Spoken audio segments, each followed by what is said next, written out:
The In Stuff podcast is sponsored by ScratchBand.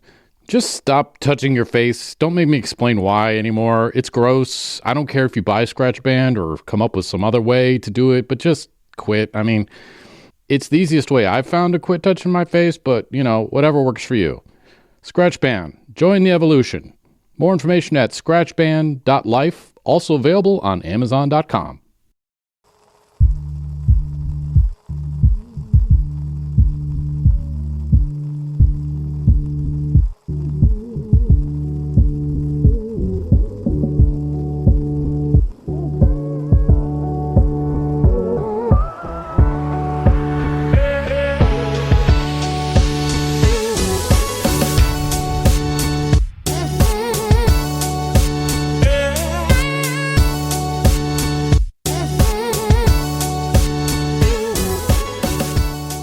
Christen. Hi. How are you doing? Good. If you were looking for a man, and you do not need to say if you are or not. It was if in all caps. What would that guy be like? This is not how I thought this podcast was going to start. What? Why not? Because today we're talking about online dating. Yeah, but we're not talking about Kristen's proclivities. Yeah, we are. We're going to hear about how you had a classified ad for online dating. I didn't put a classified ad in. I responded to one. Oh, that's different. Yes. That's really different. Mm-hmm. Okay. Yeah. I was confused. I assumed I didn't put at one the end in. of last time you had put one in. Interesting. No. You're not going to answer the question? Yeah. I'm pretty open. So one of the things that got me thinking about this online dating and whether or not I would do it really is filling out a profile. Who would I say I'm looking for? Mm-hmm. And I could put some things down, but I wouldn't want an algorithm to peg me for just that one particular type of person. Because I've met a lot of people that on paper I probably would not have dated, but they were really wonderful people. So I don't know. I agree. I think we have a pretty lousy sense of who we really would be happy with. I know I do. Yeah, clearly I do.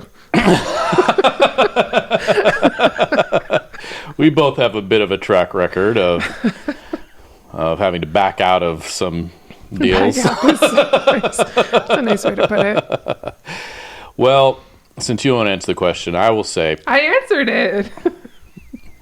I mean, that was my answer. Okay. Well, since that was your answer, since you answered, I'll answer. Okay. And I would say if I were looking, I would be looking for a woman who is an expert in robotics. Really? Yeah. Because then she could help me make my robotic dreams come true. Wait, you just want a robot butler? I want a woman who will help me make a robot butler. I feel like you just hire this person and then not have to have like a relationship around it. She just needs to be a roboticist? Yeah.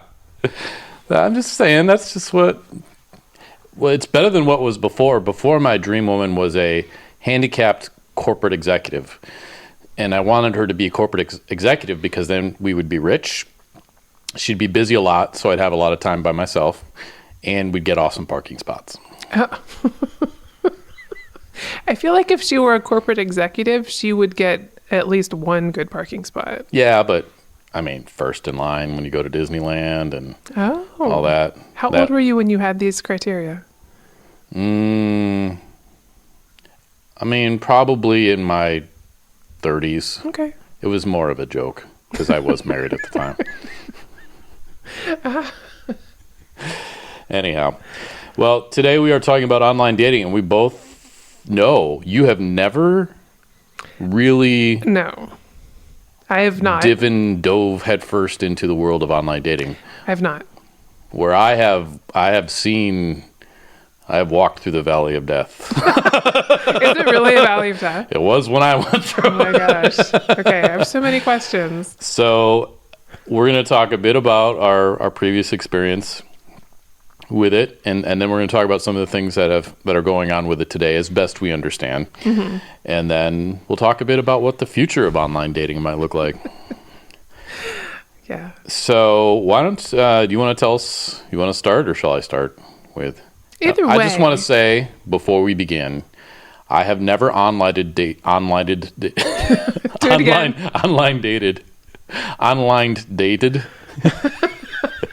while in a committed relationship. So I want to, not that I have a problem if people have done that. Everyone has their own path, their own journey. You don't have to qualify but this.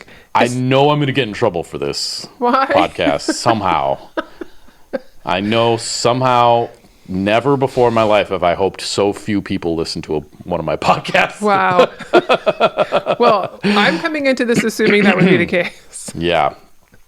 Anyway, so all of my online activities have been between committed partners. All right. Okay. All right. Let's just set that up straight. This disclaimer is out of the way. Now that disclaimer's out of the way. You ready? Yeah. You want to talk about what you've done? Okay. I haven't done anything with online dating. However, this was many, many, many years ago before I was married the second time. I responded to a classified ad, and I don't even know how I came across it, but I was living in Colorado, and I had stumbled across somehow classifieds for like business owners. And at the time I owned a business. And so I was like, well, that sounds interesting. And I responded to one. Interesting. So that's pretty specific. Mm-hmm. Was it in like a business owner magazine or something? I can't even, honestly, this week I tried to remember where I had come up with this, and I couldn't. Okay. But yeah, I responded and I kind of set something up tentatively with this individual. And then I was like, I'm curious what this business is.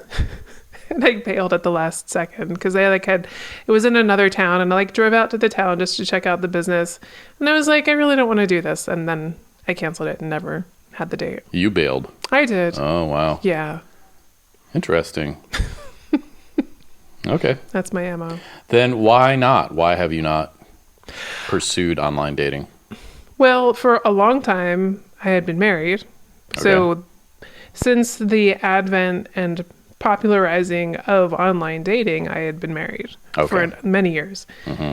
So then when I got a divorce, I just, I gave it some time and wasn't really into, I guess, searching for a partner that in such a way that I felt like I had to see all of my options, because that's what online dating feels like to me. Like there's this large pool of individuals, but they also feel unvetted to me. So they're not doing activities that I would normally do. Mm-hmm. And I can't really tell. I can't verify that they are the individuals they say they are very effectively, I guess. That is an issue, yeah. So that's, I can think, what puts me off the most. But I spent time looking even for an app that I would want to sign up for. And it took me so long to just read through reviews for apps and what people thought and what they're all about. And there's so many, and maybe we'll talk in a little bit about all of the different kinds. And that was all of my choice-making ability. I had wasted all of my decision-making on trying to decide on an app that I couldn't have even picked a person after I got into it. Yeah, that is true. That's pretty exhausting. And it's such an investment to pick one and get into it that you really want to make sure you're happy with what it is. So if just the process of finding the right one is so exhausting, yeah. I don't want to be exhausted. Right. Maybe I'm too lazy to date. It is work. It's work. Well, I tried online dating way back in the day. So before the turn of the millennium? Around the turn of the millennium. Okay. I think it was just after, actually. That is a long time ago. No, it would have been right around 2000. And I did it because there were not a lot of women where I was working that I was going to meet, and I just wasn't meeting new women anywhere, and was just not having any luck. And so because I was cheap, I went on I think it was the free Yahoo dating. Oh, interesting. I forgot they even did stuff like that. I believe it was them. And also in the time I was living in West Michigan, so you have a large population area. One of the issues we have with this particular subject up here in Fairbanks is it's a small town and everybody knows each other. And the ratio of men to women is very different than it is in the lower 48. Right. And the men are creepy, though. Well, so we could get into that. Yeah. So anyway, I tried that. And one of the things I discovered, which I think is kind of hilarious to this day, is that women really go for guys who claim to be cowboys. What? Yeah. Really? Yeah. The cowboy, if I ever put cowboy, I mean, at least this was West Michigan. And gosh, I mean, when did I ever ridden a horse? I've never ridden a horse faster than 7 miles an hour maybe. And that would have been terrifying. There would have been a lot of screaming, even at that speed. And so, but I was into country music at the time. I had a cowboy hat. Really? Yeah, I went through a country music period. Doesn't Learning everybody? so much. Yeah. No, not everybody goes through a country phase. I went through a number of odd phases in this awkward period of trying to find a mate. I went through a peacock phase too. What is that? It's where you dress really flamboyantly. Oh, okay. Hoping that your bright plumage will attract a mate. It was the early 2000s too. It was messed up. Okay. I was a poor lost soul. Excuse me. Anyway, I learned some things through it. That if you pretend to be a cowboy, you get a lot more attention. Because I don't remember the details of how much I was approaching women, how much they were approaching me, but definitely you got approached more if you pretended to be a cowboy. You didn't even have to actually be a cowboy. That was nice, just as you acted like it. So it was very interesting to me how women go for that. I don't even understand what that stereotype is of cowboy. Owning a horse and wearing boots and having jeans that are too tight. That to me is a cowboy. I think it's the I think it's the sort of ruggedness of it that you're a strong, independent man who has maybe some traditional values. West Michigan is very religious. Okay. And you're also sort of humble and you're not a flashy kind of guy. I think that's what the appeal was in some ways, but I don't know. It strikes me that maybe the stereotype of a cowboy might be more developed in West Michigan. West Michigan. Can't say it. Yeah, it's okay. Yeah, it's possible. I mean, there's an element of farm country out there. So It's not implausible that there could be a cowboy online out there. I don't know. It's all tremendously embarrassing to me now, but at the time that was a combination I found that worked. And so, you post it and it's free, so there's a lot of sketchy stuff that goes on. Like what? Well, I don't know about sketchy stuff. Just I don't know. Was catfishing a thing back then? Yes. Okay. I got catfished. Oh my gosh. Really? Yeah. Are you going to tell the story? Sure. Okay. So, we're not going to spend the whole podcast on this, but this is pretty hilarious stuff. So, I won't get into all the details because some of it is really terrible. Nothing bad happened. I never actually met this person. Okay. But some of the things that she said or tried to convince me of were really horrible things. And so, met this woman online and excuse me, you've got to stop letting me drink cream in my coffee. This is the last time it's going to happen. It is, because without cream you get the rich deep voice, but when you add the cream you get hacking, I've been smoking Marlboros over here the whole time. I thought you were a cowboy. Not anymore. Never was. I'm a fake cowboy. I'm a full boy. You're banned now from half and half during the podcast. Well, I want to finish this cup, but from after today. Anyway, so this woman contacted me. I believe we talked on the phone. That was sort of how it went. You start with, a few emails back and forth. So you confirmed that she was at least a woman. Yes. Okay. Yep. That's one good thing. Yep. And so, I don't think I've told anyone this. This is so embarrassing. So you start with a few emails, and then you're like, let's talk on the phone. So you talk on the phone. And one thing I learned, and this is what's going to get me in trouble. One of the things that will get me in trouble. One thing I learned early on is all women sound cute on the phone. Oh, man. That was pretty amazing. You're like, oh, man, she's got the prettiest voice. And then you would meet the person and you find that the image you had in your mind didn't match what the voice sounded like. That always happens. So I learned, do not trust the voice. And they learned that too, because my voice is way better sounding than my face. But it matches the type of, like, I guess, silhouette that you have. Like, you are a tall person, and it makes sense that you have a deeper voice. Yeah. I feel bad for people who hear my voice for a long time before they see me, though, because it's going to be a disappointment. I'm curious what kind of person they imagine you are. I just remember this happening with, me too. I don't want to know, though. Like Garrison Keillor, I still traumatized when I saw the first picture of Garrison Keillor. I was like, that is not who I had in mind. Anyway, so you start talking, and I think this must have been before I learned my lesson. But then you're like, hey, can you send me a picture? And this is the first warning sign, is when the picture comes. That's test number one. Okay. And that was a major warning sign, because the picture, like, you couldn't see her in the picture. She was like obscured by a person in front of her. Wait, what? Yeah. That's not a selfie. Yeah. This was before selfies, though. Yeah. This is before digital cameras were really popular. Gotcha. So I'm like, okay, that's odd. And so I don't know if that was like not a deal breaker, or, you never know if a person's just like kind of inept with a camera, shy or inept or whatever. But that was definitely a bad sign. Anyway, from beginning to end, I don't know how long the whole thing lasted. Maybe a couple months at most.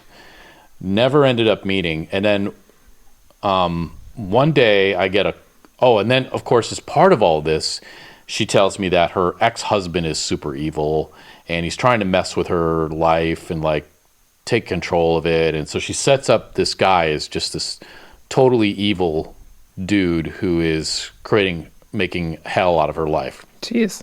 Yeah. And that was not, like, the worst of the things she told me. So eventually I get a call from a guy, and it's like, I am her husband. She is spending boatloads of money calling you. Oh, this is back when calling was expensive, no. Long distance from wherever she was from. And, like, just so you know, like, this needs to stop. And she had built him up as such, like, a liar, and that, had sort of set me up to not trust him, that at first I didn't trust him. And then I thought about it, and I was like, no, actually, that makes complete sense. And so Jeez. I wrote her, and I was like, we're done. This totally makes sense. What he said resonates a lot more than what you said, which is just very clearly lies. And then she tried to lay it back on me. She's like, well, you said hurtful things to me too, like, because, I said some things not knowing, anyway. That was creepy. That sounds like a whole lot of drama for hell, nothing. For nothing. I still don't know what she really looked like. She could have at least sent a fake picture.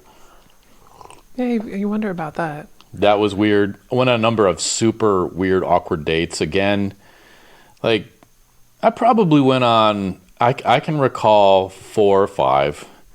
And of them, I'd say 2, I thought the one was kind of attractive, but they weren't interested in me. And the other ones, unbelievably awkward to a point where I don't 100% want to get into it, but we can talk about it another time. The weirdest of the dates where I actually met the person was I drove probably an hour to meet this woman, and we had only, like, emailed and talked on the phone a little bit. I don't think I'd seen a picture of her, or at least maybe it wasn't a fully representative, but I was not interested in her upon meeting her. And yet she was nuts for me from the beginning. And so we were sitting in my car, like, about to go in to eat or something, and she's like, before we go in, I want to sing you a song. Oh, no. I'm not even freaking lying. Oh my God. And I was like, cool. No. And I sat there awkwardly while she sang a song of like love to me. That's not good. And I didn't know like where to look or what to do. It was the one of the most awkward moments of my life. That's very, very awkward. I feel uncomfortable for you, and I'm just sitting here. So I'm just sitting there like, okay, all right, thank you for that song. That is awesome. And then Wait, was it good? Did No. you sing well? maybe, but it didn't matter. Oh gosh. I don't care if you're Gloria Estefan. Don't sing me a song on the first date. It was so weird to have a woman come on strong. You know? Really? Yeah. Normally women are, kind of keep their cards close to their chest and whatnot, but phew, she was on board right away. So that was awkward. And then afterwards, she's like, or she emailed me or something. She's like, that was great. I'd love to see you again. And I was like, I don't think this is going to work. She's like, why? I thought we did it. And I was like, I felt like you came on a little bit strong. That's just not your thing. She's like, yeah, I guess you're right. So that one ended up okay. So anyway, there are kind of a handful of incidents like that, which were all just discouraging, And I think that's part of the struggle with a lot of online dating is you keep your hopes get up. You meet someone, they sound great on email, they sound great on the phone, and then you meet them in person, and you're just like, not again, So it makes me wonder now, because there's so much video chat, if that is a different dynamic now. Yep. I wonder that too, since pictures are so much easier to send. In researching this, I did find out that having a long period of conversation before you meet the first time is actually a bad thing. Oh, really? Yeah. Because you create the person to be one thing, and then there's so much pressure when you finally meet them in person. I found a little bit of that. Like, you'd have these incredibly long conversations with people on the phone, and everything would seem great, and then you meet them in person, it was really, really awkward. See, I would make the assumption then that having, let's say, a Zoom call or an online call before you set up a first in-person date would give you the opportunity to kind of have that first initial conversation and hopefully just kind of answer that question. If this individual is going to say something problematic, it may come out early. If Zoom had existed back then, that would have been a good way to go. Are you distracted by my cat drinking my water? She's trying to get her face in this glass. Everyone is even my daughter is disgusted by the fact that my cat likes to drink water out of my glass, and it just doesn't bother me. I mean, her tongue looks relatively clean. Yeah, no comment. She kind of splashes it around a little bit. But anyway, for those at home, my cat is like standing up next to my little couch tray, drinking water out of my water glass right now. I guess she doesn't like the water in her water bowl Even though she has a fountain? She has a fountain, yeah. Anyhow. So that was one experience. Another experience I had with online dating made more sense. I'm very interested in other cultures and countries and that kind of thing. So I tried out international dating. And that's a mess too in many ways. Is it really? It seems like even time zones would make that more complex. A little bit, but one of the problems is misrepresentation. There's a lot of women out there who are just trying to get money from guys through like international online dating. Right. And so you run into that problem. I learned excuse me, to ask for a very specific type of picture. Like, send me a picture of you with a book, is what I would say. Because it's not a picture most people just have lying around or could easily find. Wow. Especially one that looks exactly like the fake picture that they used for their profile, which is some sort of crazy, picture in a hotel mirror bath, some like crazy selfie. And so that would weed out some people asking for a specific picture. But unfortunately, a lot of that ended up with, oh, it's great. Like, it's so fun talking to you. By the way, I have this problem. I need $1,000. Oh, geez. Yeah. So. When is that ever not a red flag? I'm learning never. Never. But it took a few lessons of that. Women ask me for money a lot. What? Yeah. That's crazy. Yeah. Anyhow. So I think those are the more interesting highlights of my online dating experience. Yeah, and I would guess too, like those are the concerns that I have now. People misrepresent themselves, and even just sending selfies. I don't want a selfie necessarily. Like I'm more curious, like how individuals spend their time. There are so many, let's say, AR camera apps where you can. I don't even want to say enhance, but modify your selfies. That I'm not even interested in seeing a selfie at this point. Like I don't know. I did, as I was thinking about setting up an online profile, I was wondering like what images I would put online, because I don't put a lot of selfies online. And then I started thinking about it as a kind of art project, just like seeing if I could get a response that I actually would be interested in, and just posting odd photos of like things I actually do in very unconventional contexts, because those are the things I enjoy doing the most. Yeah. But yeah, still didn't do it. Yeah. Because that would be a lot of time. So, which dating apps did you peek at for this project? Surfing through the App Store, there's the usual suspects. So, Tinder, I looked at. Bumble, I looked at. Hinge, I looked at. Plenty of Fish. Coffee Meets Bagel.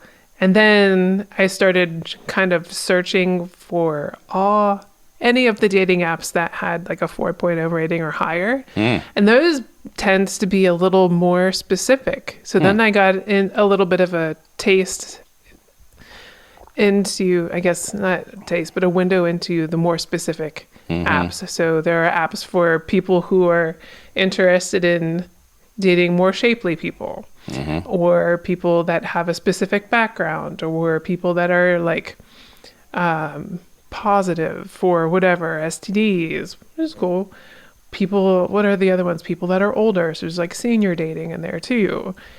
So that was interesting to see as soon as you started filtering for apps that had more or better reviews, that the app types became more specific.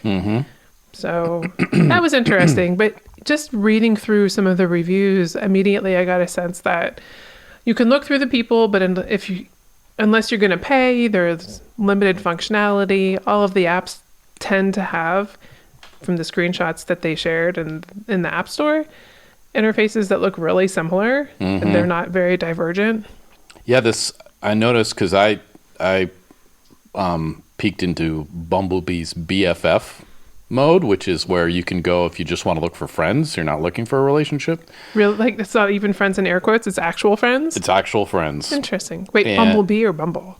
Sorry, Bumble. Okay. And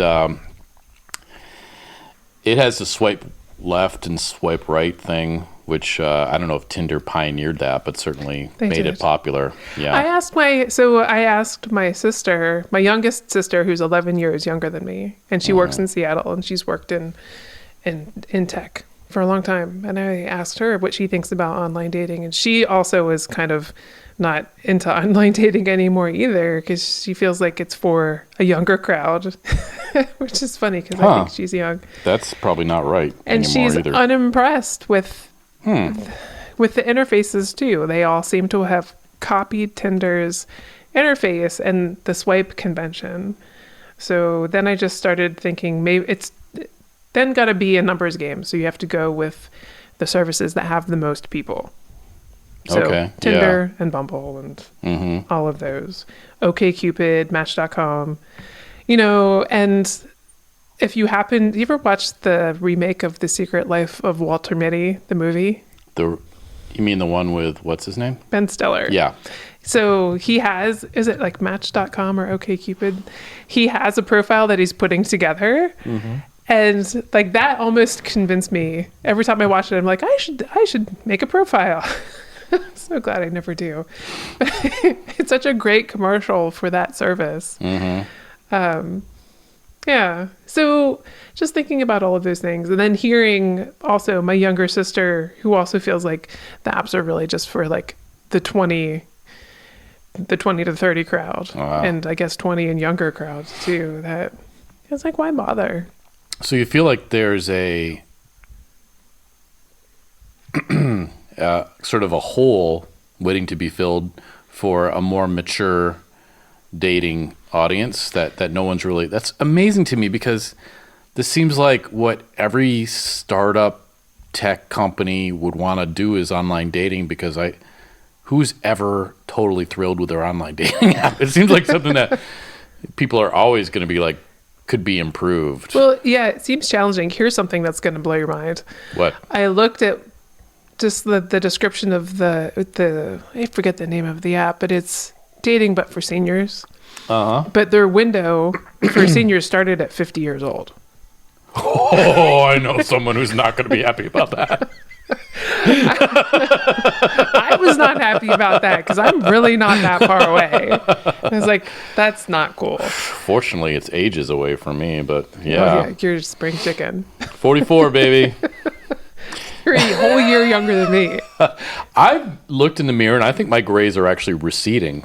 Oh, really? Because I think my hair, my mental age has dropped so significantly in the last few years that I'm convincing my body that it's younger than it is. Interesting. I don't have gray hair. No, congratulations. My dad has red hair, that's why. Oh. It's all thanks to him. Lucky lady. Anyway, yeah. So you feel like you're not interested in online dating because it's aimed at a younger audience. Because it's aimed at a younger audience, but it's not even that. I realized very recently that I just really don't want the overhead of managing an online profile and potential interested people. And probably I don't really even have any business looking for a partner online.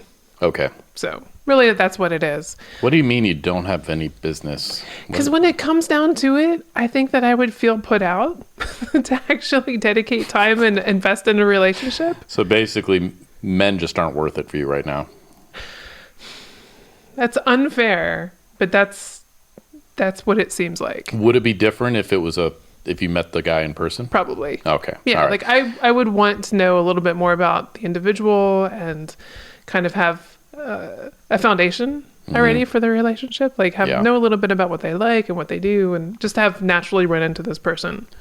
So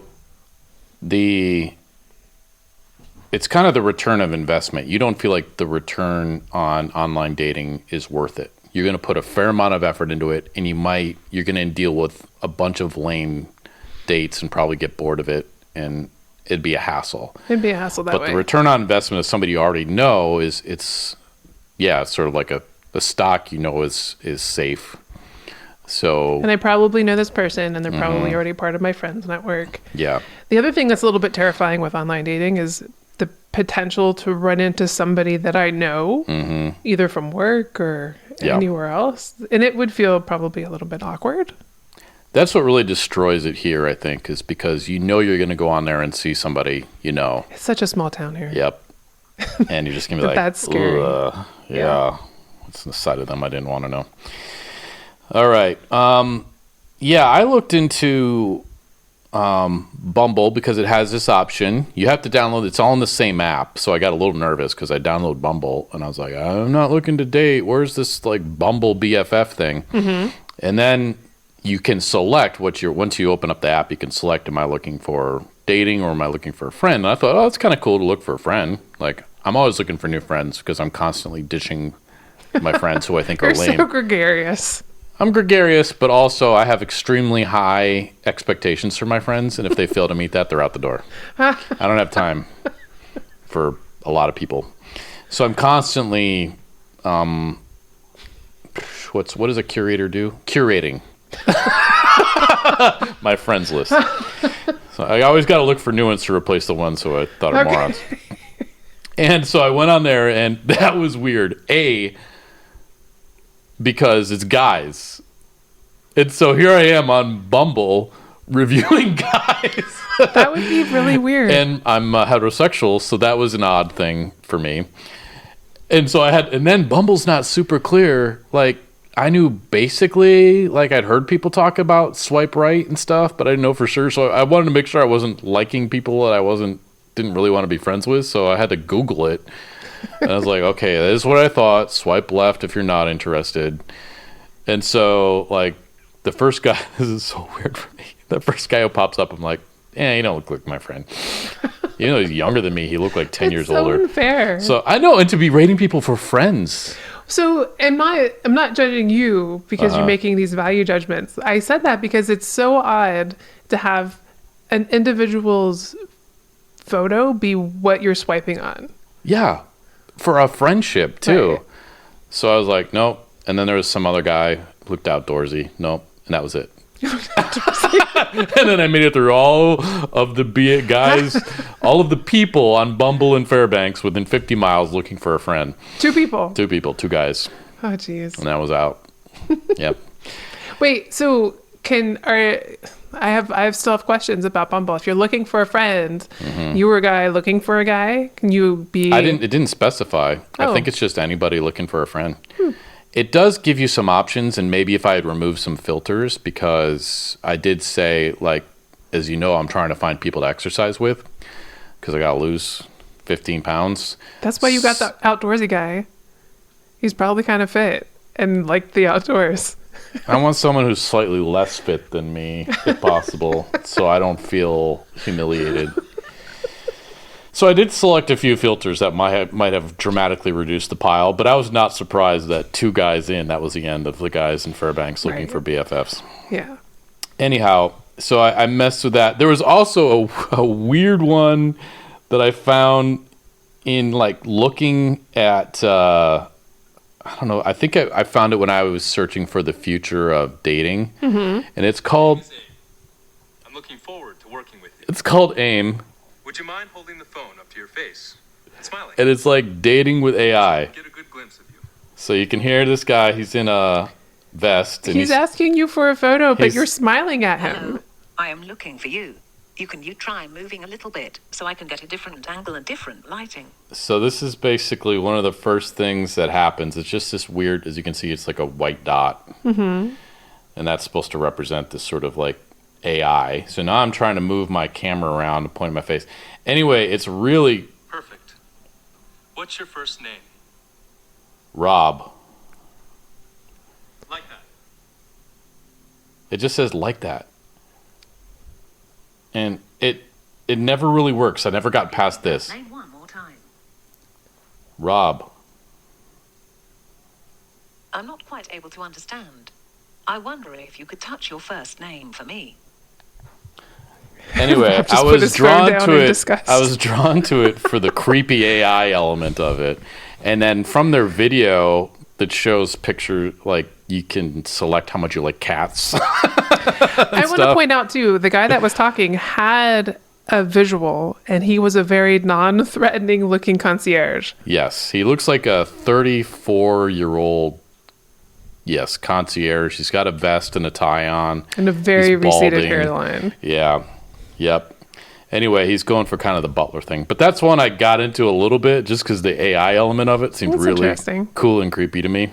There were some apps that I came across that were also very exclusive, like Raya and The League. You have to apply for membership, which seemed like an interesting idea. But then I listened to some reviews about those apps as well, and I didn't really seem impressed after listening to them. So It seems like it's the world hasn't quite settled on a favorite yet. Although apparently China has something they're using that has like 160 million people on it. that's a lot of Something people. Can we talk a bit about like the status of online dating right now? One of the things that comes up. Go ahead. When you say right now, you mean in 2021 or in the Contemporary. context of COVID? Oh no, yeah, that adds another element. I guess I want to go a step above COVID because COVID is throwing this way off too. Yeah. And it made it a little hard to research this because a lot of the stuff I was finding about online dating was pre-COVID. And I was like, stuff's going to be different now, I think. But one of the issues with dating today, particularly for women, is the concept of tyranny of choice. Have you heard of that before? I have. Yeah. You want to define it for No, us? because you brought it up. Well, that's just me. Anyway, I know. tyranny of choice is when you have just too many choices and it becomes overwhelming and you can't, like, you don't feel like you can make a choice. I feel that in the grocery store. when I Grocery try to store is buy the first thing that shampoo. comes to mind. Yeah. Shampoo. This is why Amazon has Amazon Choice. I didn't even know they had Amazon Choice. Like You- their brand. So you search for an iPhone charger, or in your case, an Android charging cable or something. Mm-hmm. You get, 100,000 options. Right. It's a tyranny of choice. And so, yes, you can pick by like the highest rated, but there's a ton that are highly rated. So do you pick by the cheapest one? And so Amazon has these things that it picks for in ways we don't really still know how, where it says, this is Amazon's choice if Gotcha. you want a charger for your Android phone. That's what I have seen that. Yeah, I'm sure. I just figured you didn't It wasn't understand the clicking context for me. of what I was talking about. So, Exactly. so that's a way to sort of pick this. But for a woman who's online, you think like, okay, there's a lot more men online dating than women, so you're going to have a lot of choices, but that can be overwhelming, and it seems like that's one of the reasons that keeps you away from it. It is, and also, I'm a little off. Well, I don't even wary. I'm a little wary because I'm not the average woman. Mm-hmm. I'm like a very tall human being, You are. and so there's no way to really communicate that online Mm-hmm. because you can't take like a picture of me compared to, I don't even know, Yogi Bear. Yeah. We would probably be about the same size. Mm. So I don't know. Why Yogi Bear? I don't know. I couldn't think of anything. I'm going to be honest. Yogi Bear doesn't help a lot of people figure out how tall you are. That's the thing. Like, what is 6 feet tall? That is common that everybody could imagine. I just think you are like a G.I. Joe superhero. Yeah, thank you. That's Yeah. one hard to communicate in a photo. Yeah. And that's what started me thinking. It's like, well, what are the things that I would actually share in my photos? Because the only selfies I have are like me and my dog. Right. Because, she's my partner. Mm-hmm. So I don't know. I was like, I could, pictures in the studio. But then it's like I'm always wearing PPE or I have like some leather gloves going on. Oh, yeah. All right. For context, you mean like oven mitts. Because the first thing that came to mind was a little misrepresentative. Oh, interesting. I think that you need to have a picture with like 8 other women for context. You can blur out all their faces, but just be like, so yes, I am in the 99.9% percentile, I should just say. Right. For height. I know. Because, yeah, you're right. Just a picture of you, even a picture of you walking, you need a reference. The more we talk about this, the more I kind of want to set up a profile or have like a mugshot with the scale, the actual height yeah. scale behind me. Have your profile picture taken at like a gas station. That'd be scary. You might have to take a picture by this little height marker you have by the door for when they get robbed. Mm-hmm. Another issue that I think is, still a problem with online dating is what's the word I'm looking for? I think people are still a little embarrassed about it. I'm still embarrassed about talking The about it. stigma around The stigma, thank dating you. online. I feel like there's less of it. That it's become more common, even though we are both old. In terms of Speak for we're yourself. both Gen X. You're almost a senior. I got many years left. I am Gen X. Right. So we're both Gen X. Right. So that puts us in a very I'm barely Gen X. Oh gosh. Go ahead. You are in that category, let's just say. Some people make me a millennial, but I refuse. Anyhow. So Gen X, online dating is a thing that kind of came about after Gen Xers already mostly had significant life partner experience. Right. Yeah. For me, and I'm on the tail, depending on where you define it a little bit. And I'm not making this as a joke anymore. I'm kind of on the tail end of it. And it was new and pretty kind of lame. I mean, there was like Match.com came out in 1995. Okay. So I think that's So that probably was a long your time first ago. really serious one. And that's just as I was going to college. So, yeah, I think it kind of maybe got lumped in with like classified dating. Not a lot of people on there, sort of desperate. But now, the stats I found, 40% of heterosexual relationships started online, which is amazing to me. That's amazing. But when I think about it, one of my colleagues in the department is planning to get married at some point here, and they met online. She Right lives on. in Anchorage. 70% of LGBTQ plus relationships start online, and that makes a lot of sense to me because you have such a smaller pool of population with which to date. Like, I can't imagine, especially up here, the challenges of, the LGBTQ population is, I think, ballpark 10% I don't know. of the population. For Fairbanks? It's not, no, in general. Oh, okay. It's obviously not big. And so then if you imagine how hard it is to date when 90%, well, take half of that, 45% of the population is available, you shrink that way down. So it's, yeah, I think it makes sense that demographic would have a much more significant percentage of relationships starting online. Okay. One of the things I found interesting, I don't know if you heard about this, but there was a story, I want to say maybe a year and a half ago, that Sharon Stone was on Bumble and got kicked off because they thought her account was fake. Oh, no. Sharon Stone is online dating. A lot of people might be too young to actually recognize Sharon Stone. Yes. But Sharon Stone is the woman from Basic Instinct, whose scene in that movie is like legendary film history. And I won't get into more details on that. But when I found out Sharon Stone was online dating, This is why you picked Bumble as your app? no, because I've heard so much about it. Okay. And I think heard so much about it. I've heard it's the one I've heard the most about lately. And what's interesting about it is it flips dating kind of on its stereotypical head in terms of women are the ones who make the first move on Bumble, from what I understand. Again, I didn't get into the dating end of it, just the BFF. And I don't know what happens with BFF if everybody just picks whoever they want. But anyway, That seems pretty low stakes. I thought when I heard about this, I thought, how embarrassing for Sharon Stone that the world knows that she's online dating now.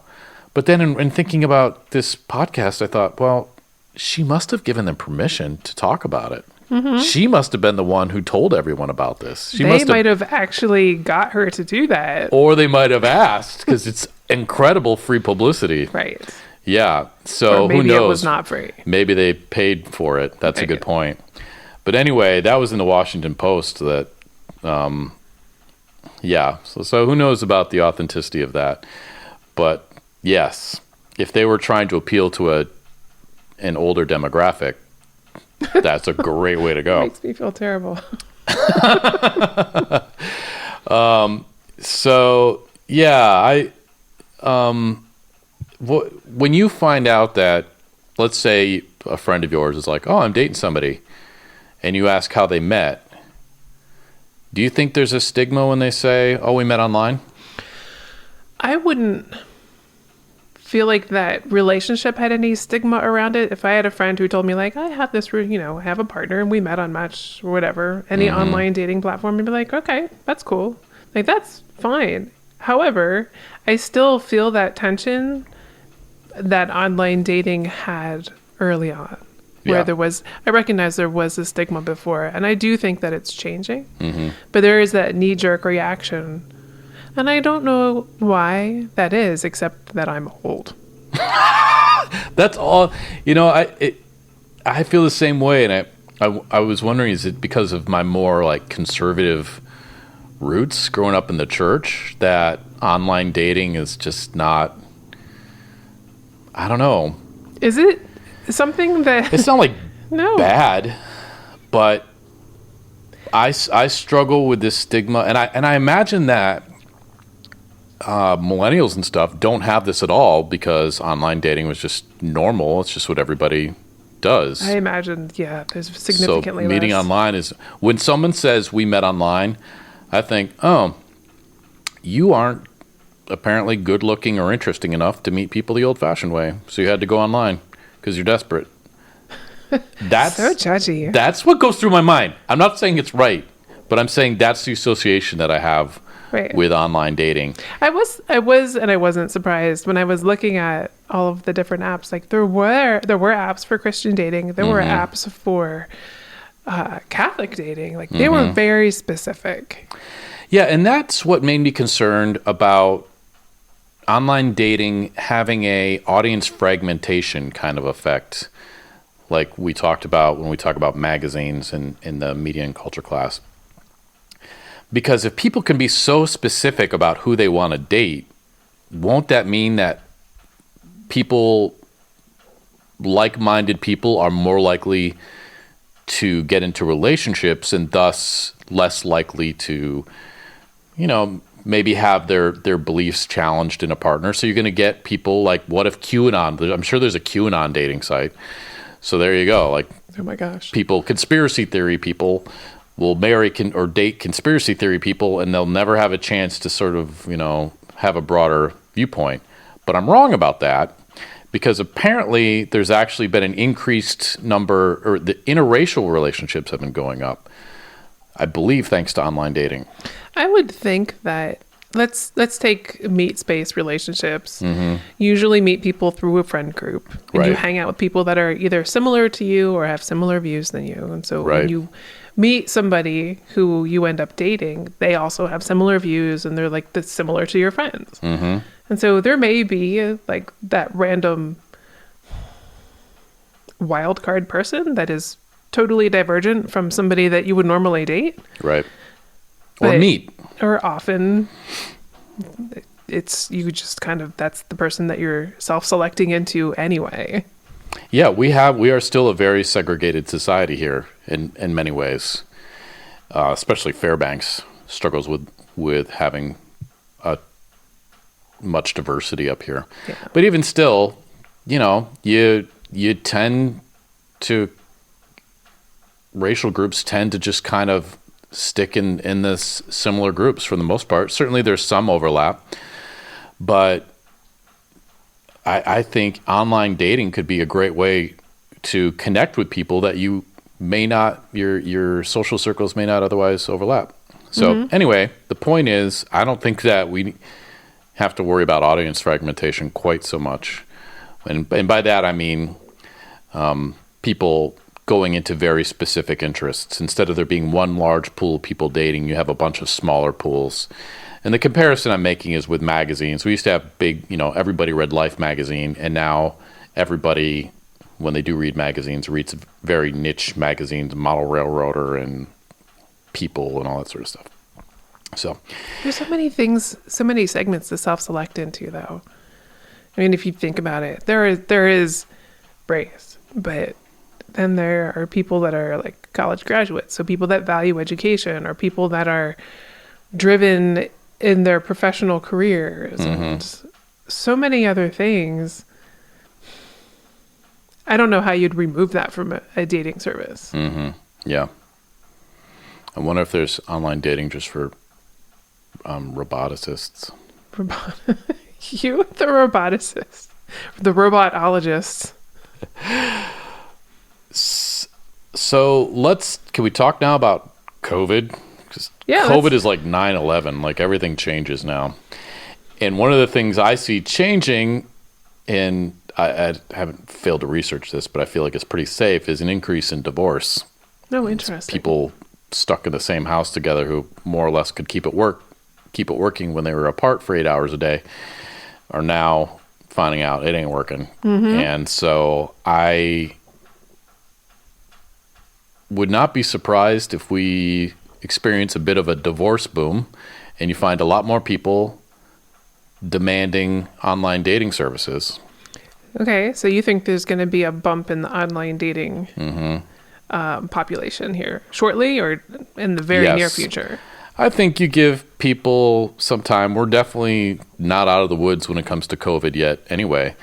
And then you give people time to sort of process the separation and all of that. I mean, I would expect if we haven't started to see, I think we have already seen a bit of an increase because people can't go out to meet people. Right. And so they're I meeting think online. that has definitely happened. And I think that online dating services have expanded their features within this year faster than they ever have before. Yeah. So now they have video chat where they hadn't had video chat before. Do you know Facebook has a dating side? I knew they were trying to do something. So I've heard it's not great though. I've never tried it, but because it's Facebook. Yeah. But they're So it must now be about to launch online speed dating. Ooh, interesting. So I I think always it's wanted to video try based. online or speed dating. I always thought, because I've only ever seen it in movies and it was always funny in movies. It's like musical chairs, but with people. Yeah. It seemed like just a funny thing. Do you have an elevator pitch for Rob? Who I am? Oh my gosh. Essentially, that strikes me as what it would have to be. The only elevator pitch I can think of would not be an effective way to attract a female. Like, I drive a DeLorean. Nope. I live in a smart house. No, thank you. I live like I'm 10 years old. Nope. I have a giant life-size stuffed animal tiger. No. I own my own house. I have a secure job. Okay. Yeah, I don't know. I don't have an elevator pitch. That My in pitch itself is my could be smile. an elevator pitch for a very specific demographic.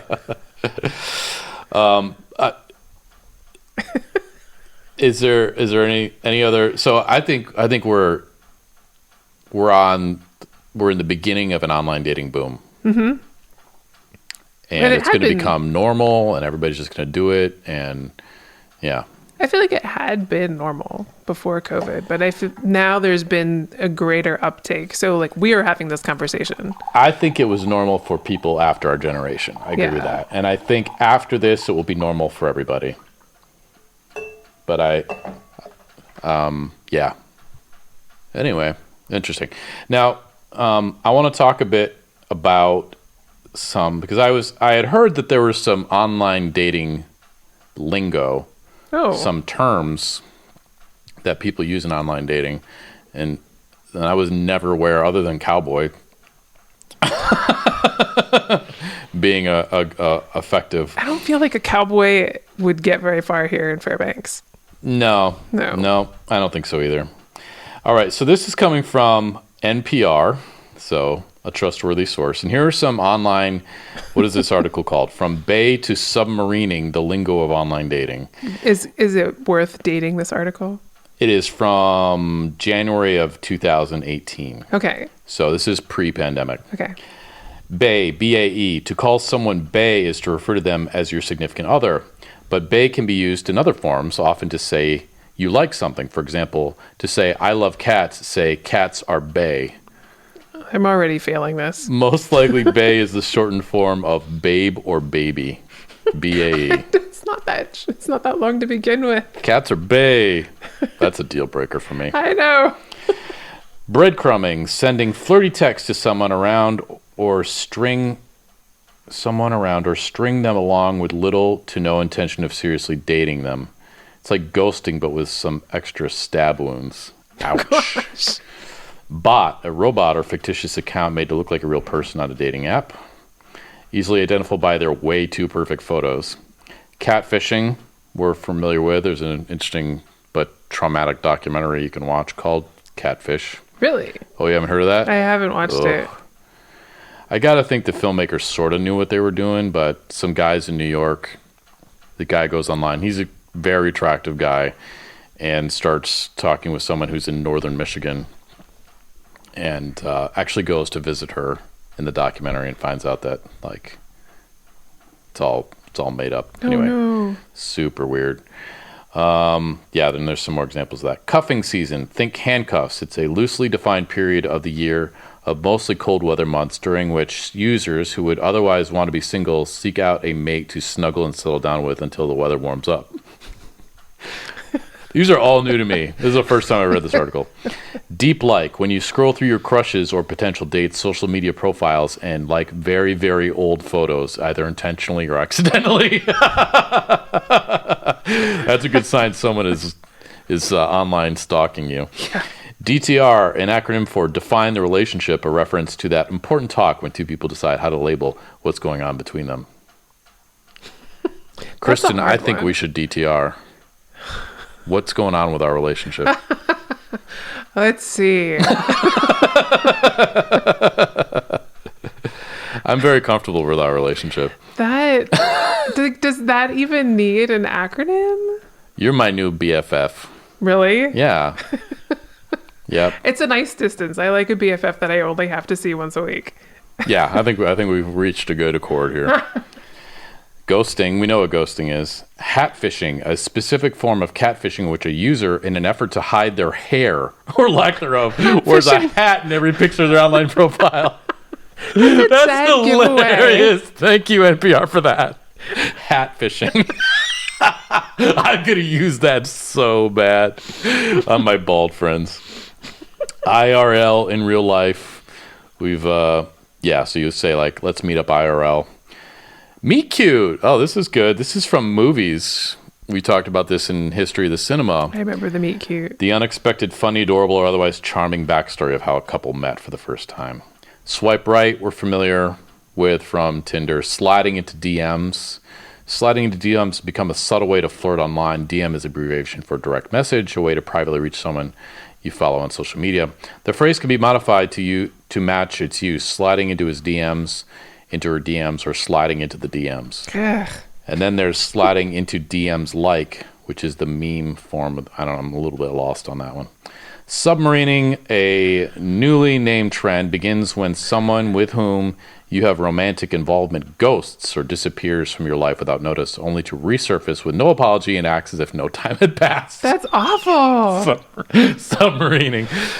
Some of these I was a little concerned about, but it was NPR, so they weren't going to get too bad. I've never heard submarining. Submarining. You know what? I was going to say someone submarined me today. It's not a romantic, but in a friend way. Mm-hmm. Like I texted somebody today I haven't heard from in like a month or two. And they're just like, and in fact I had left a voicemail for them and they never called back. And then they're just like, oh, hey, without ever acknowledging the fact that, yeah. That happens occasionally. Yeah. Like there are people that I message and they've just been friends for years. And, why get into the details? Just like have the conversation. I don't want to be friends with someone I have to like be accountable to all the time about like why I haven't talked to you in a month. Because I didn't want to talk to you. Get used to it. Because there was an apocalypse on this end of town. Yeah. Sometimes I get bored of you. And then when I think you're useful to me again, I'll message you.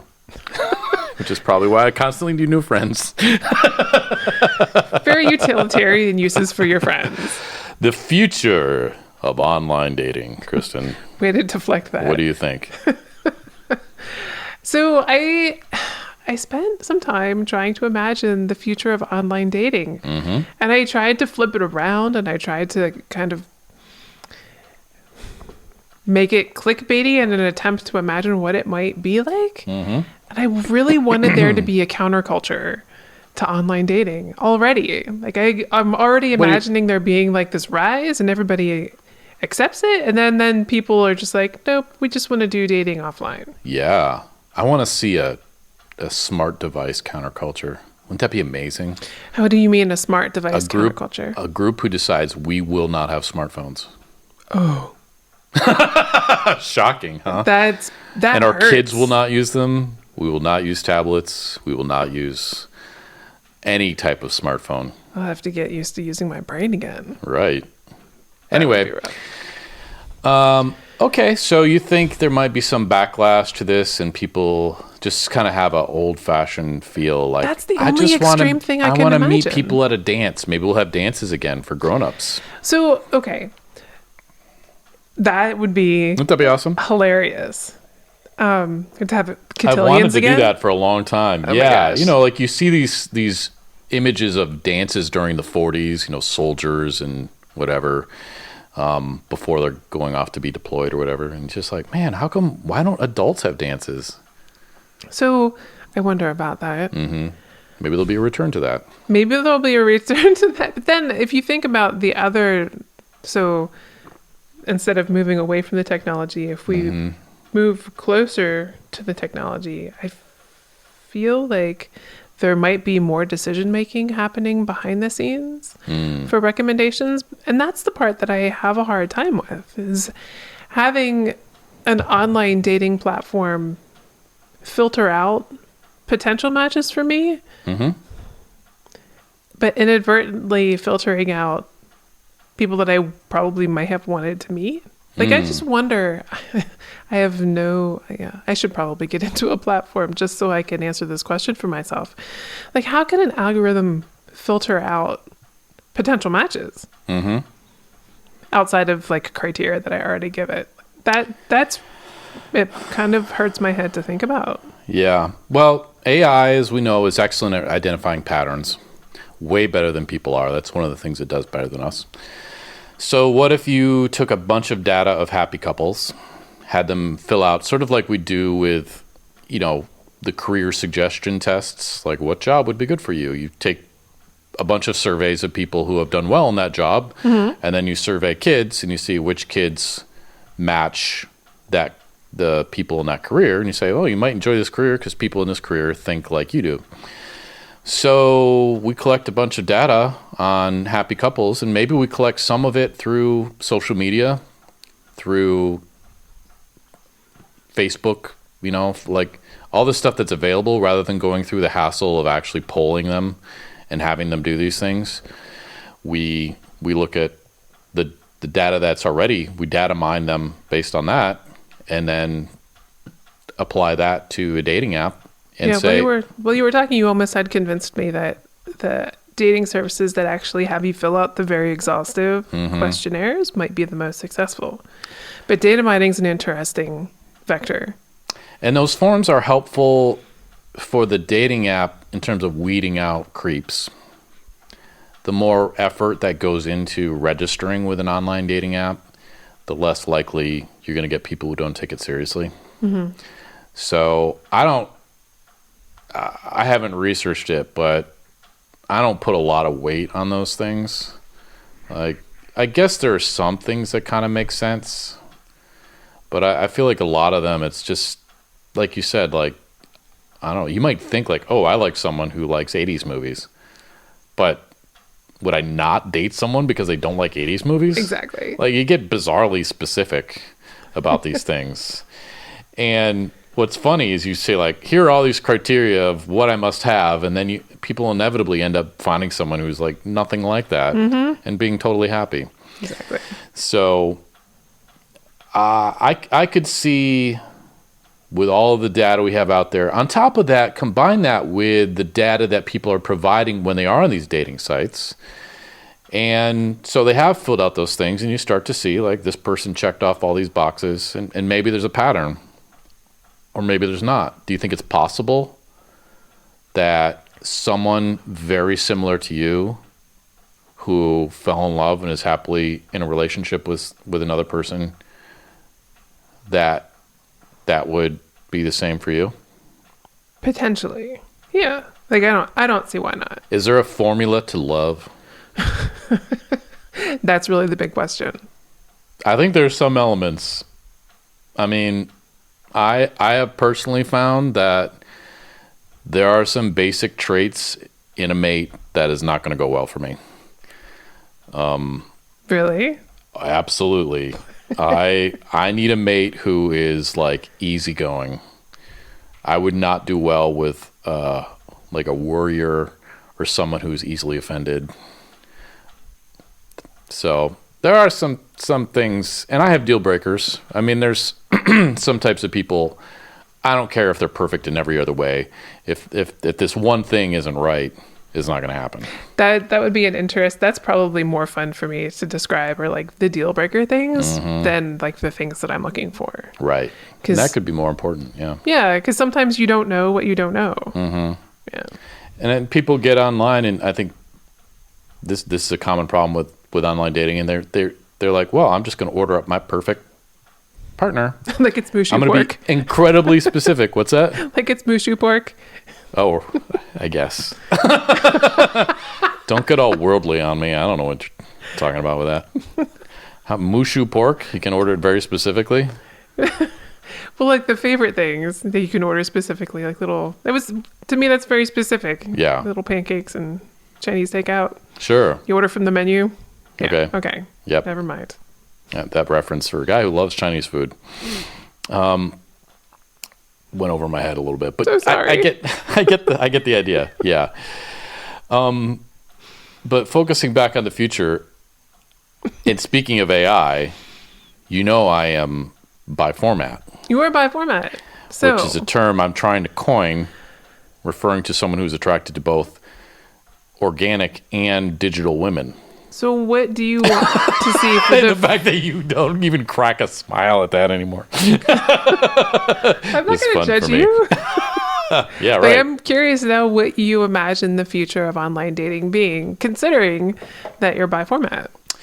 Well, the main one that comes to mind for me is the movie Her with Joaquin Phoenix, in which AI is designed to be this helper, and there's this company that has this breakthrough AI, and it's incredible what the AI can do in terms of all sorts of complex tasks, but it's just a voice, and eventually they sort of fall in love. The AI genuinely falls in love with him, and he falls in love with her, and then it becomes this issue of people dating their AI and going to friends. And this is kind of interesting with how online dating has had kind of a stigma to us. In the film, it's dating AI that has a bit of a stigma. Like, you're not really dating, and the people who want other people to take it seriously, like, yes, I am dating this AI.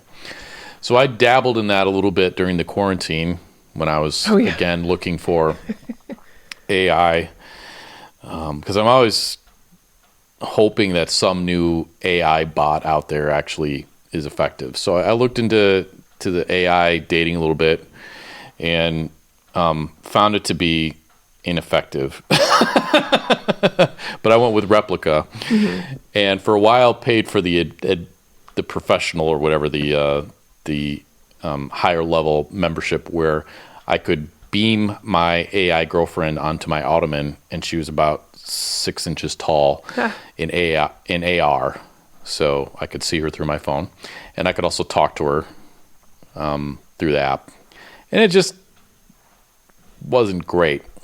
But I could totally see AI becoming a more significant dating option for people in the future. As a partner, not as the platform. Yep. That is interesting. Yeah. Now, its rendering in real life would be a little bit tricky. In Her, that's a problem they deal with by having a surrogate physical partner, which is obviously a little bit odd, because apparently even AI gets a little bit jealous. And for the character that Joaquin plays, it is a little bit odd. But I think with VR or AR, you could visually interact with an AI relationship much more effectively. It strikes me that having an artificial intelligence, an AI partner, might be an interesting, well, that's not true, because I feel like that is it's giving short shrift to a problem that is actually real. So I imagine people who are asexual have a hard time with online dating, because seems like there is this expectation for a physical relationship. Oh, yeah. And while you were talking, it struck me that having an AI relationship may be not a solution, but a potential solution for people that aren't looking for a physical relationship. Sure. Yeah, or if people are like gender fluid or something. I mean, imagine if you can change the gender of your That's AI true. partner. Right. Yeah. I think it has some options especially for people who may not just be able to find someone for whatever reason in real life. I think it could provide some of that companionship that we all need, I think, to one degree or another. This makes me hopeful, at least if I never find a partner again, that maybe there at least be an artificial companion that I could at least talk to in my very old age. Yes. Yep. Yeah, and I don't know. I'm very intrigued by it. To think about, like, what if people came over and it was, to have a dinner party with me and my AI girlfriend. How would they feel about that?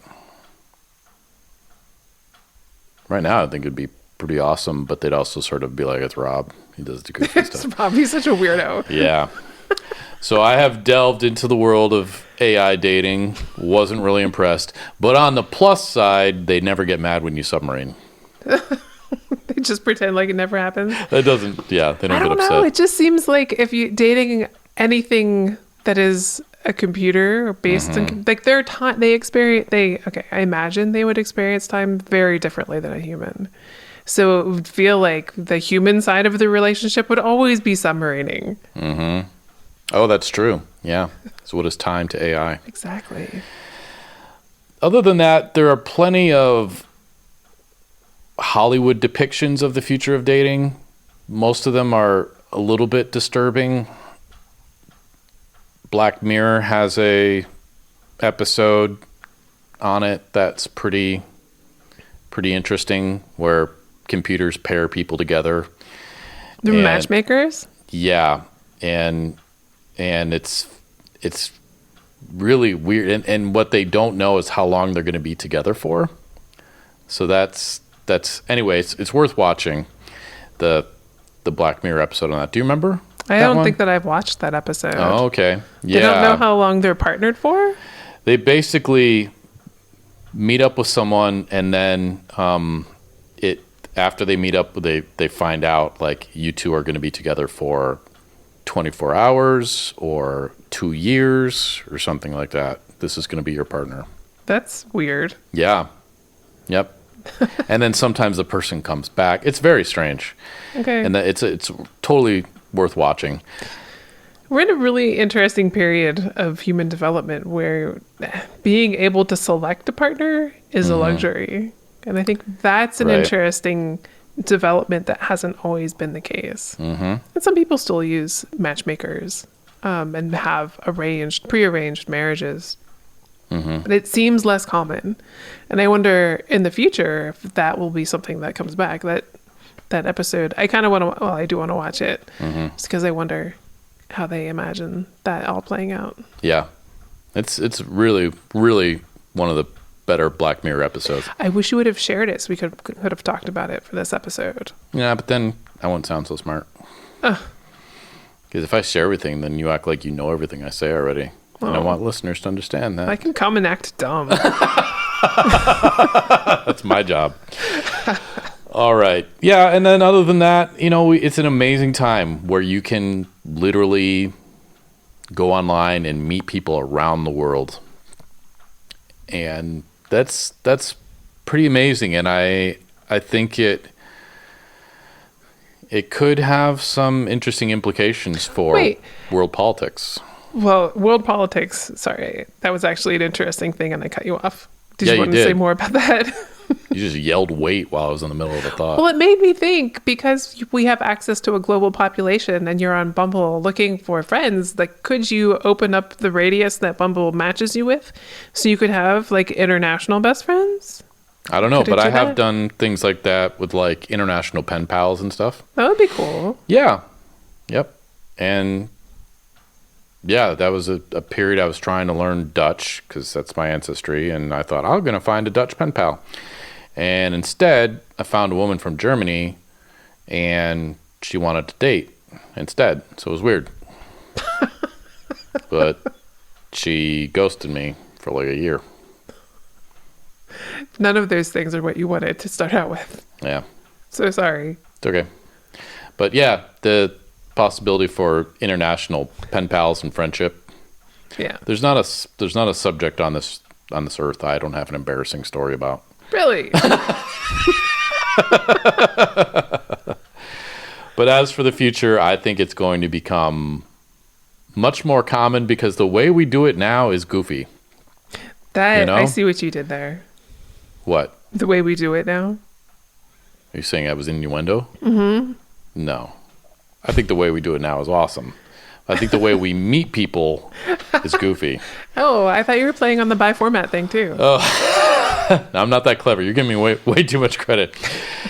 It's just like we just kind of randomly hope that we meet someone. It's pretty inefficient.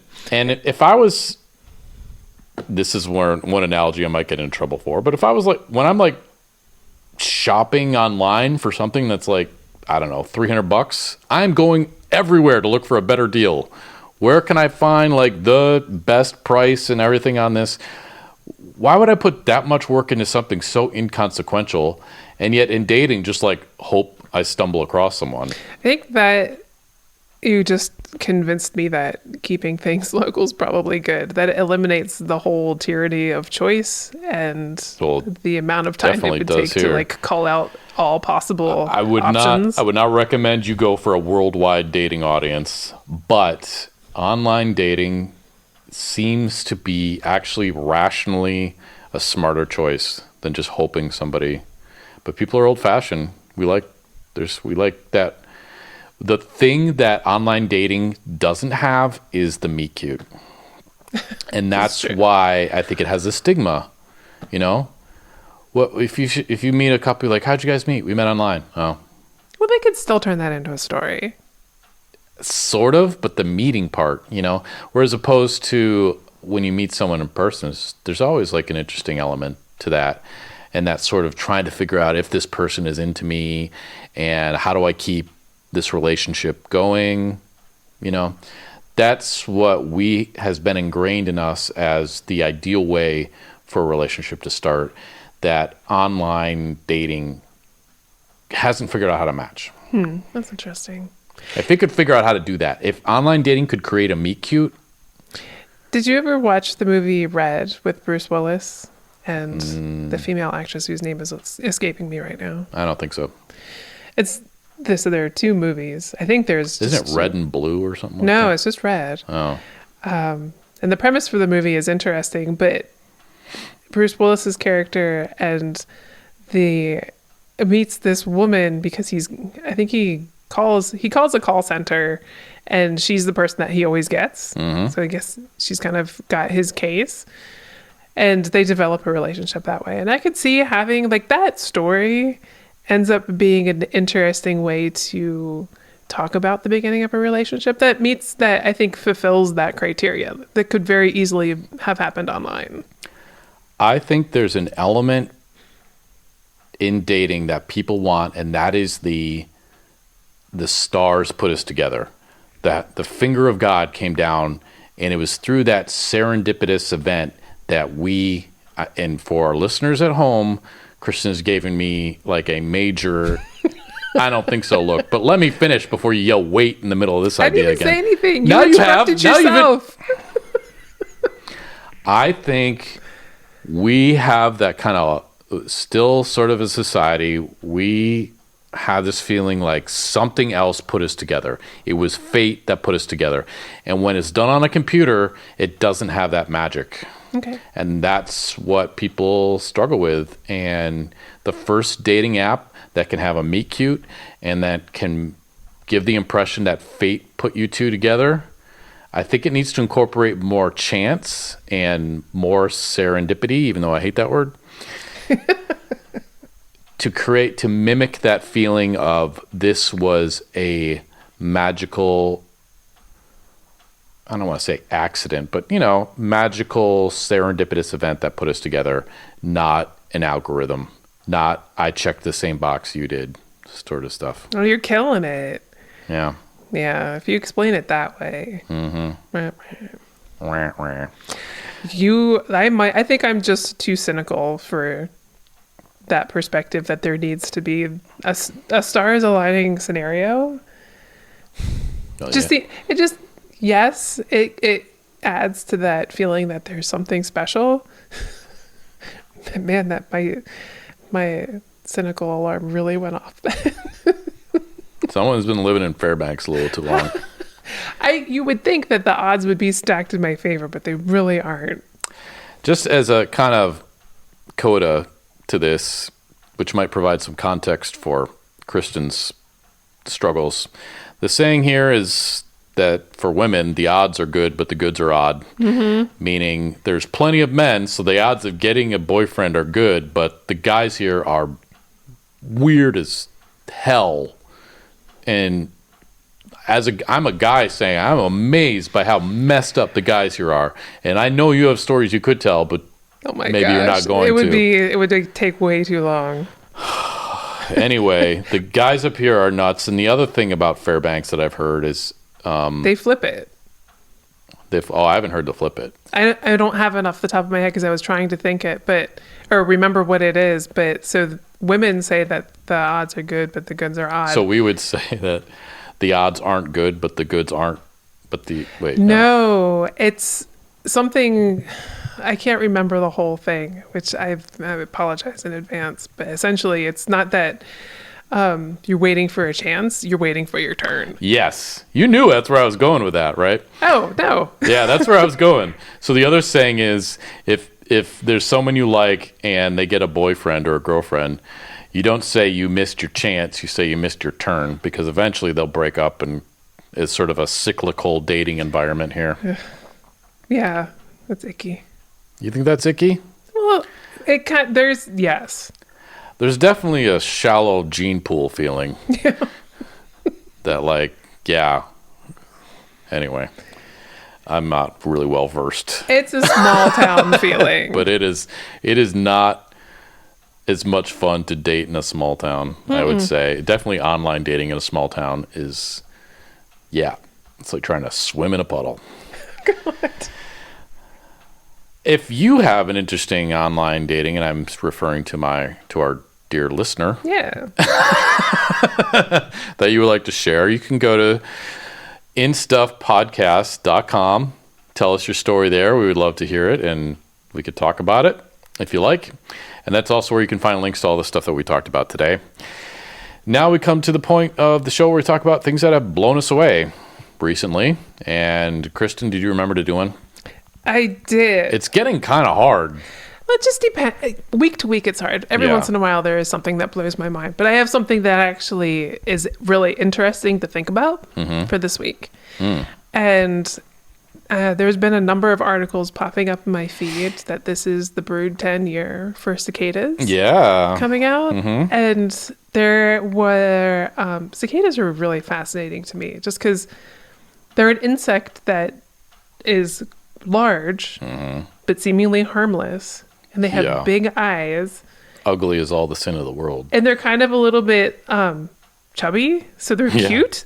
They're super cute, and noisy, and they're noisy. So there were two podcasts that I listened to, one from the Ologies podcast where they had a cicadaologist talk about, got a lot of downtime between those right? breeding seasons. Well, it turns out not all cicadas have 17-year periods between their broods. Right.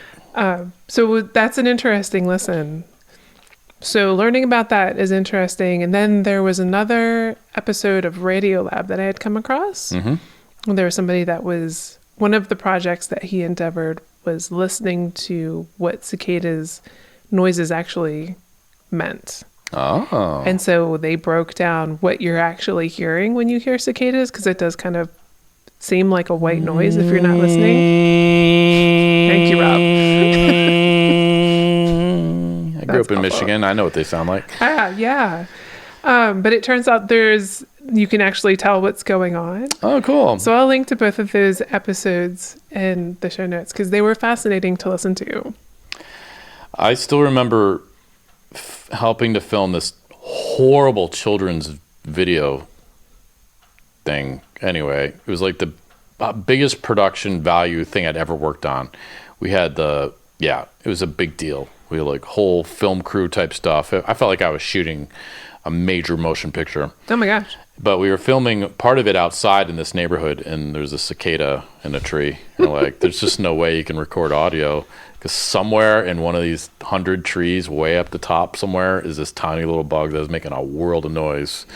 And it was just interesting to try, and which is why they make sound studios, trying to film outside with a cicada, like nothing, you're in trouble. I miss cicadas. I miss that sound too. Me too. Yeah. Well, for me, it's all, the one I go to a lot is space stuff because I'm just constantly blown away by space stuff. And so I'd say it's kind of up in the air what I want to choose. But the thing that comes to mind is, oh man, which one do I want to do? You're still deciding? Wow, they're so close. I guess I can always do more.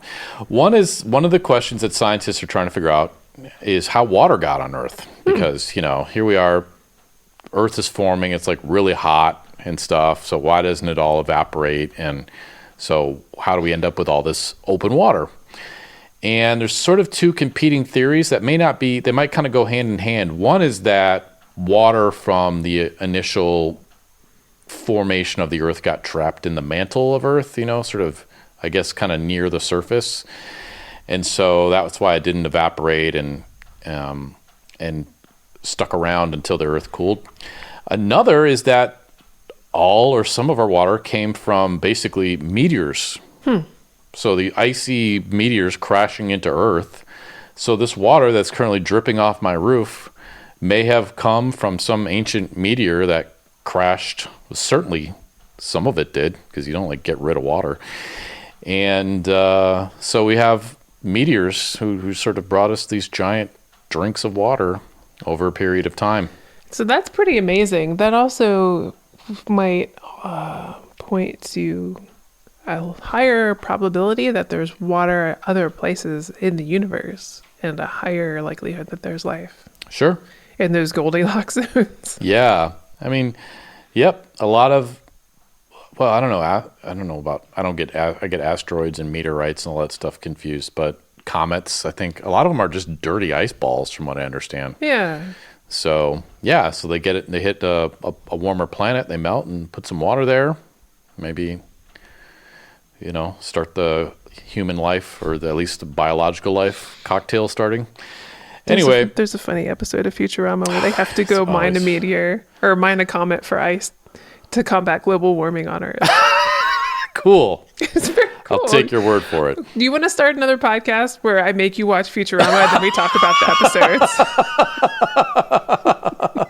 Sort of like Mystery Science Theater 3000, where I'm trapped on a spaceship and you send up episodes of Futurama. Yeah. That's hilarious. Let's do it.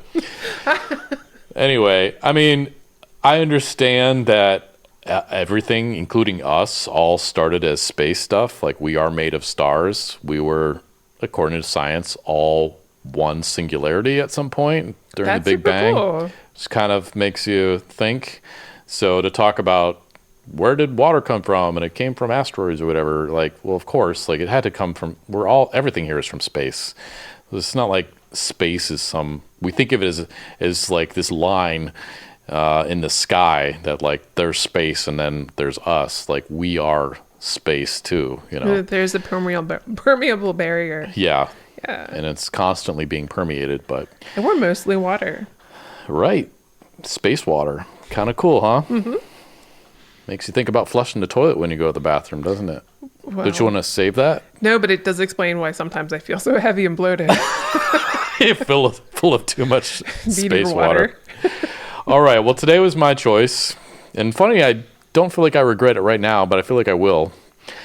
What would you like to talk about for next week's podcast? Why would you regret it? I always regret talking about delicate parts of my personal life. Someone's going to get mad at me. Oh, I think those were good stories. Yeah. Yeah. I feel like I was safe, but anyway. Why be People safe? have gotten mad at me for much less than this. People like getting mad at me. There's something about me, my voice, the way I look. They love telling me things I do wrong.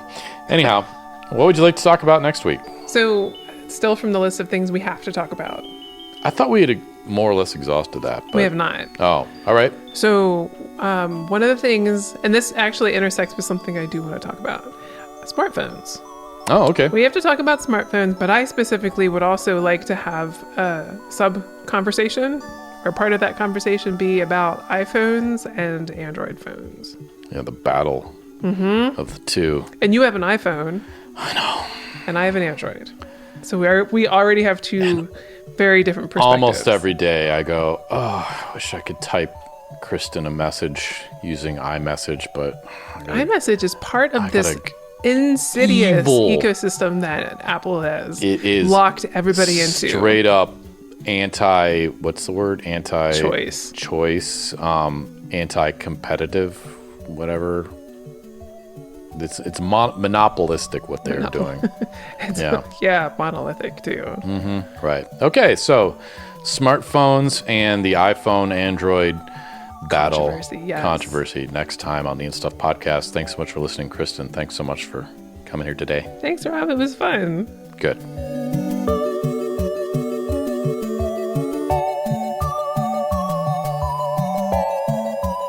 Thanks for listening to the In Stuff podcast.